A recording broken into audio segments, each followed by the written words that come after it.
Last Friday, Andrew Wilson and Candace Owens debated the question of who killed Charlie Kirk, and this debate has been seen by over 6 million people across different channels. And while people might debate the winner of this exchange, the loser is anyone who sat through this dumpster fire thinking they'd see an edifying exchange of ideas. So today on the Council of Trent, I'll be talking about this debate, how debates have gotten dumber, and how some Christians have lost their way in all of this. But to do that, you'll need some background on this controversy. On September 17th, 2025, 1 week after Charlie Kirk was assassinated, Candace Owens released an episode on her podcast called Who Ordered the Hit on Charlie Kirk, where she said some of the evidence for Tyler Robinson being the shooter did not add up or was fabricated. Owens said Kirk's changing views toward Israel may have created powerful enemies, but at this time, she did not claim TPUSA, Erica Kirk, Israel, or any other group was specifically involved in Charlie's murder.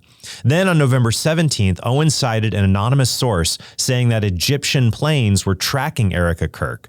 But since the U.S. gives over $1 billion to the Egyptian government each year, it's not surprising to see their vehicles in our country for servicing. Erica also pointed out that Candace Owens has been wrong about her past travel itineraries. So if you want to go through my flight log, go right ahead. It's very boring. You say I was here on this date. I have a photo in my phone to prove that I actually was in the hospital because I was having contractions. So game on. So aside from these details not proving anything, Candace Owens doesn't explain why the Egyptian government would want to kill Charlie Kirk. She just calls it a mystery. Well, until January 2026, when she said this. I'm convinced these were Israeli planes. That's why they're panicking about it. Like, obviously, like we all know Egypt, the whole thing, they're running stuff through Egypt, obviously. But flashback to December, where along with the Egyptian plane theory, Owens said the French government was also involved in Charlie Kirk's death. She said of an anonymous source that I asserted that the French Foreign Legion, which was a legion and a group that I had never heard about prior to this notification, were involved in Charlie Kirk's assassination. And Owens specifically named billionaire Pierre Falcone as the French connection behind Charlie Kirk's death. But then on December 2nd, Candace Owens posted the following on X. I now can say with full confidence that I believe Charlie Kirk was betrayed by the leadership of Turning Point USA and some of the very people who eulogized him on stage. Yes, I will be naming names and providing evidence for my claims. Then on December 18th, Candace Owens interviewed a man named Mitch who claimed to see U.S. military officials and a woman who looked like Erica Kirk meet at a U.S. military base in Arizona. Okay, so Egypt, or Israel somehow pretending to be Egypt, and France, and the U.S. government, and TPUSA are all involved in Charlie Kirk's murder. And not only that, we're going to get evidence for these claims. Or maybe we won't, because here's how Candace Owens responded to Andrew Wilson when he asked her about this evidence in their debate. So you think you with full confidence, you think that I think that Israel's France involved. and Israel.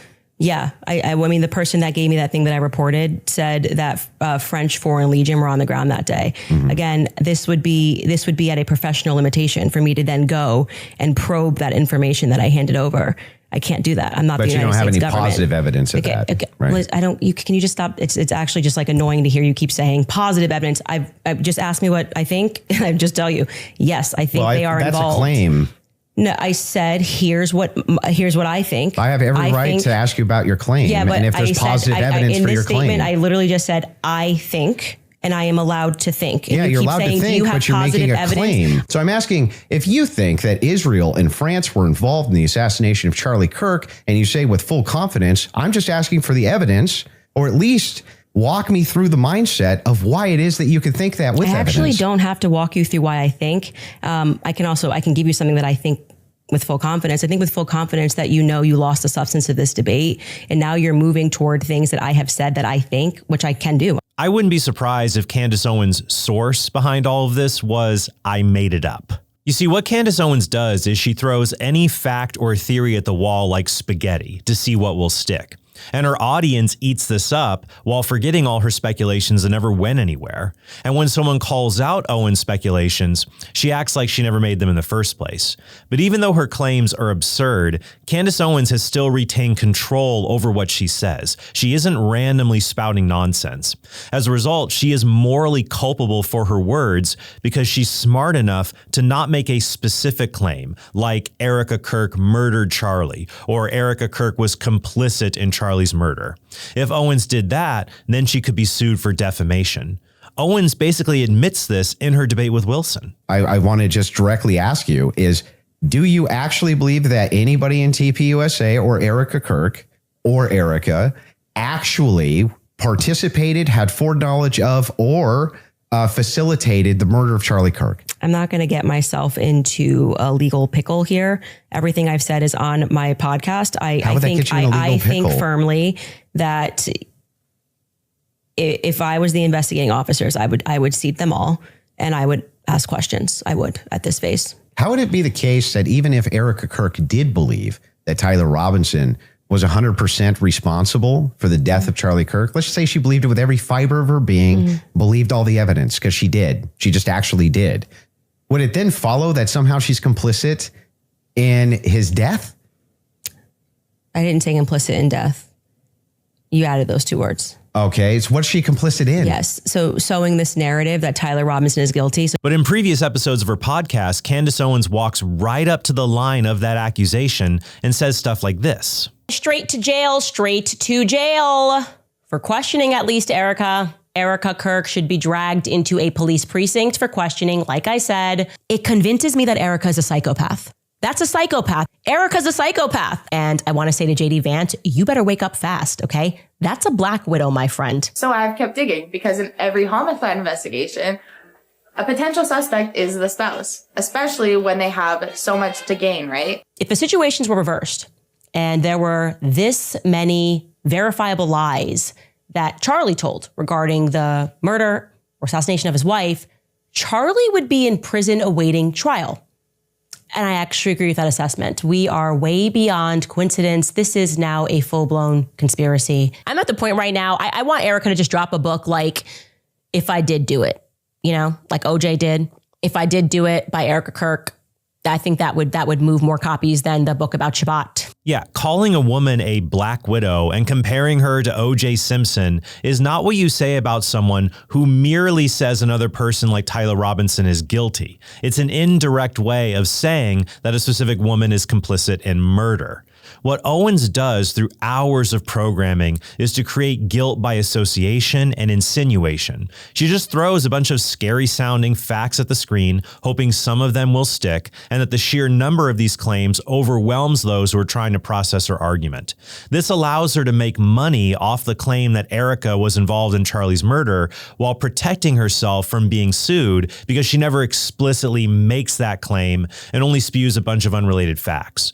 Moreover, as a self-identified Catholic, Candace Owens should be ashamed of herself. Paragraph 2479 of the Catechism says, "Detraction and calumny destroy the reputation and honor of one's neighbor.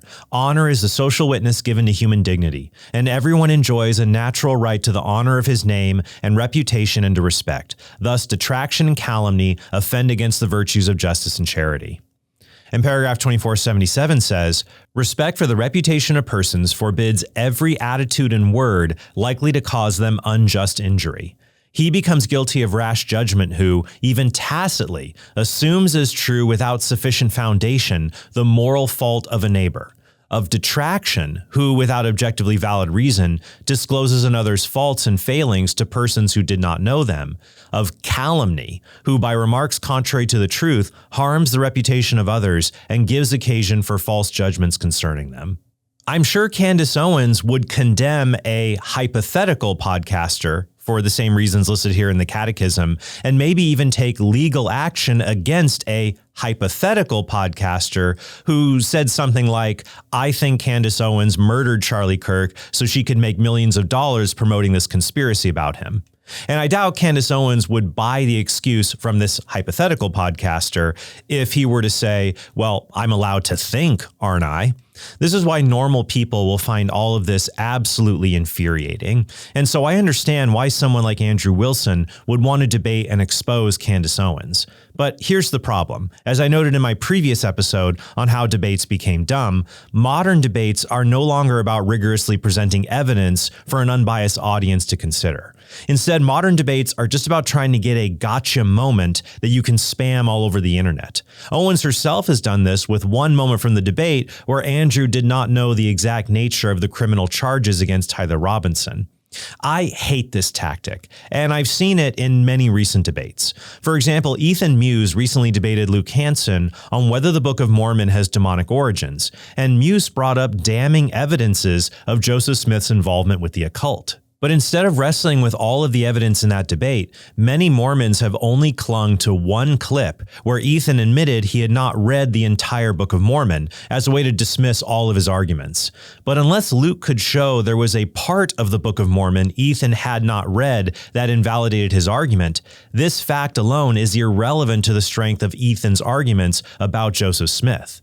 For example, both I and Mormons would agree that the founder of Seventh-day Adventism, Ellen G. White, is not a prophet, and we don't have to read all 100,000 pages of what White wrote to reach that conclusion. The other problem with modern debates is that they tend to lack structure. They try to be more like a free-flowing conversation, as was the case in the Owens-Wilson debate. But when they're set up like that with people who are operating in debate me mode, then you're not able to get at the truth because people end up changing positions or getting out of issues or quibbling over terms. That's what Wilson and Owens did in the beginning of their debate, and a lot of it ended up being a bunch of wasted time. That's why a proper debate in this environment needs things like rebuttal rounds so that the audience can properly examine the evidence that's in question and not waste time changing the subject. So you need proper format and also a clear resolution. That's why you need one resolution to debate. And so in this debate between Candace Owens and Andrew Wilson, it was unfortunate there were multiple resolutions.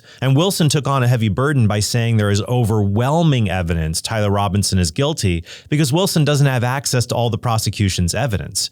The debate should have just really been about Candace Owens' claims that certain actors like Israel or TPUSA were involved in Charlie Kirk's death. But as you saw, Candace refuses to defend those claims.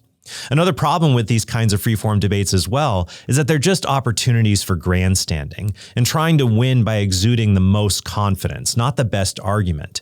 Even when someone is shown to be wrong, they can get out of it if they just have a clever insult. Describe how this actually links in to Robinson being a patsy. Okay, I just described that for you, so I can explain it to you, but I can't understand it for you, so I'm going to move on from that. And this is behavior that Wilson himself has engaged in, so it's somewhat fitting that he's getting a taste of his own medicine. I will never be able to convince you of my worldview. Charlie, I just think, honestly, you're too stupid to understand them. This kind of behavior is probably the worst thing about modern debate culture, which people now call blood sport debate.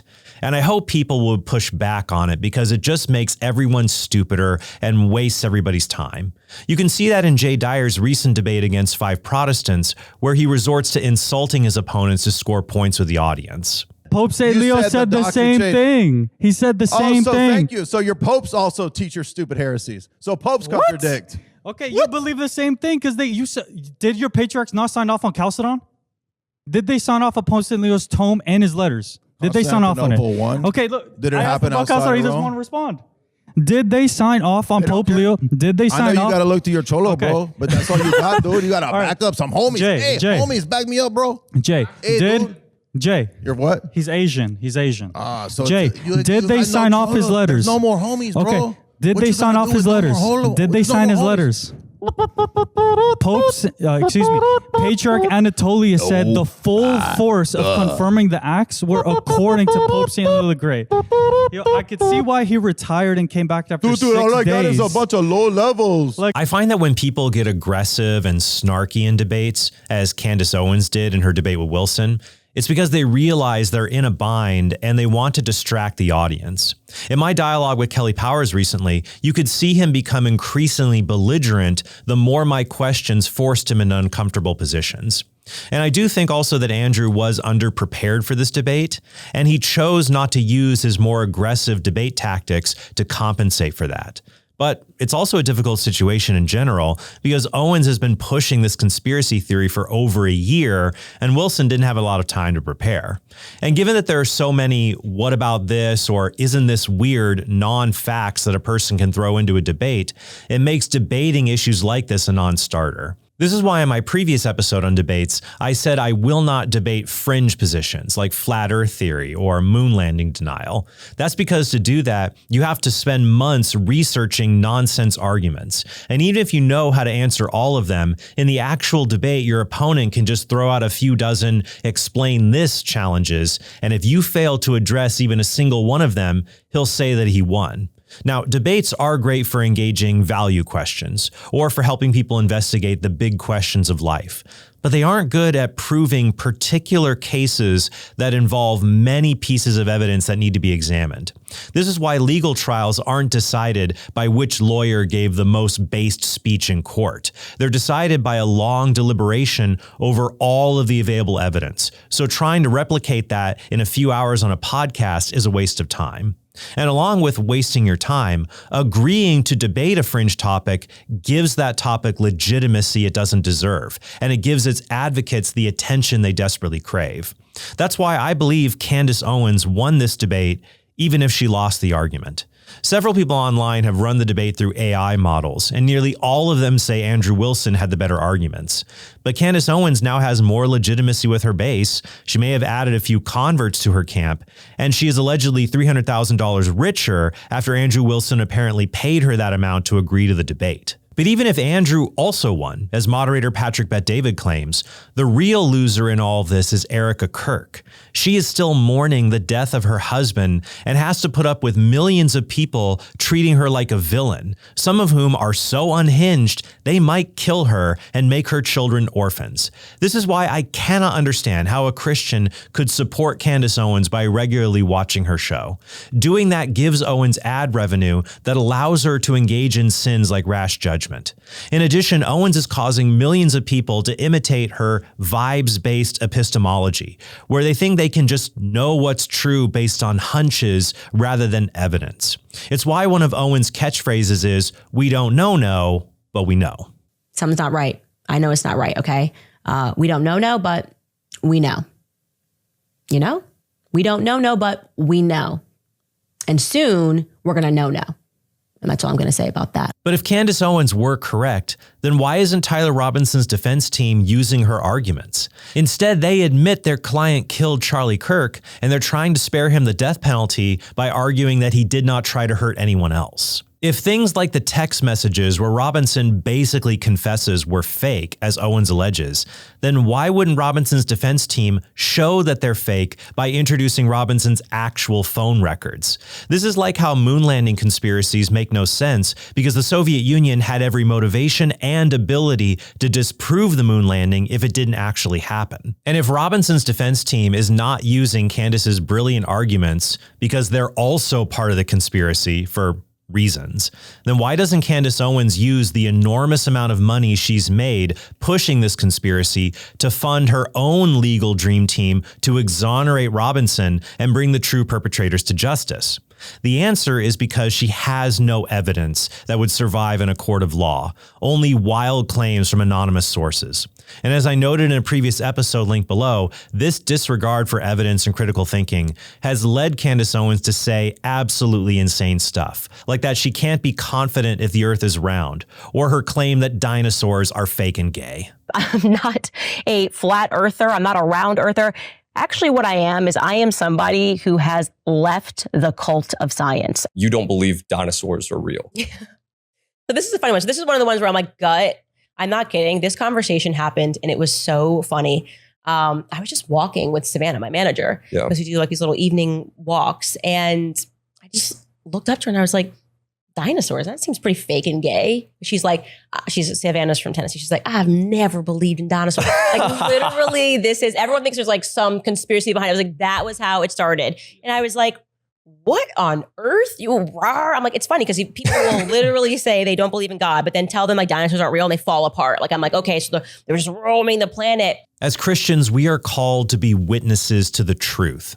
2 Timothy 4 says, "For the time is coming when people will not endure sound teaching, but having itching ears, they will accumulate for themselves teachers to suit their own likings, and will turn away from listening to the truth and wander into myths. As for you, always be steady, endure suffering, do the work of an evangelist, fulfill your ministry." It's unfortunate that a lot of Christians who could be doing so much good for the kingdom have been sucked into a social media black hole where the only thing they want to read about is gossip and conspiracy theories. When I think of epic debates involving Christians that had millions of views, I think of the 2009 debate where William Lane Craig absolutely thrashed new atheist Christopher Hitchens on the question of God's existence. But what are we doing 12 years later? Americans are less religious now than they were in 2009. And instead of promoting debates where we help people come to know the answers to life's most important questions, the debates that are getting millions of views are ones on stupid conspiracy theories. That's why I want to continue engaging non-religious critics along with Christians from different denominations. It's also why I will keep debating important moral issues like abortion or transgender ideology, even though Candace Owens has single-handedly kneecapped our ability to showcase the ideology of the radical left, given that Robinson objected to Charlie Kirk's political views, which impacted his transgender lover. This echoes other acts of transgender terrorism that I've covered in previous episodes. But we aren't talking about any of that. And even liberals like Hassan Piker are grateful that Candace Owens has made that possible. I can't speak out against this queen because this is a queen that successfully and single-handedly undermined the Republican initiative to martyrize Charlie Kirk and use that example to crack down on political dissent. So yeah, ultimately this debate was bad if it helped to legitimize Candace Owens' wackadoodle methods and advertise her to a larger audience. And it was good if it helped people to see Candace Owens is not someone whose reasoning should be trusted and encourages Christians to objectively examine evidence and not slot everything into vibes-based conspiracy hunches. Finally, I want you to know that I'm donating the ad revenue from today's episode to a charity in Erica's name, because I have no interest in profiting off the drama related to her husband's murder. Instead, I hope today's episode will encourage all of us to critically examine evidence so that, as Ephesians 4:14-15 says, we may no longer be children, tossed to and fro and carried about with every wind of doctrine, by the cunning of men, by their craftiness and deceitful wiles. Rather, speaking the truth in love, we are to grow up in every way into Him who is the head, into Christ. Thank you all so much for watching, and I hope you have a very blessed day.